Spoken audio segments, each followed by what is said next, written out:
मराठी मातृभाषा चॅनलवर आपले स्वागत। आज आपण शिकणार आहोत इयत्ता दुसरीच्या पुस्तकातील 27 नंबरची कविता चांदोबाच्या देशात।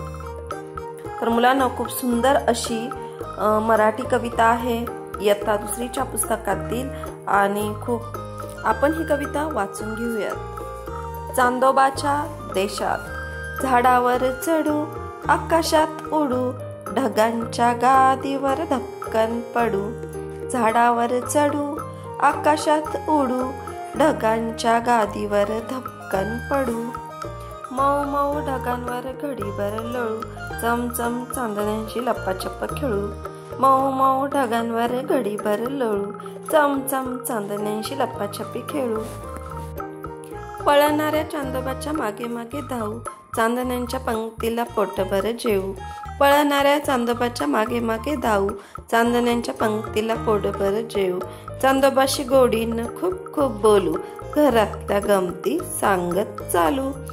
चांदोबाशी गोडीने खूप खूप बोलू, घरातल्या गमती सांगत चालू। चालून चालून दुखतील पाय, चांदोबा बोलेल मला दमलास काय।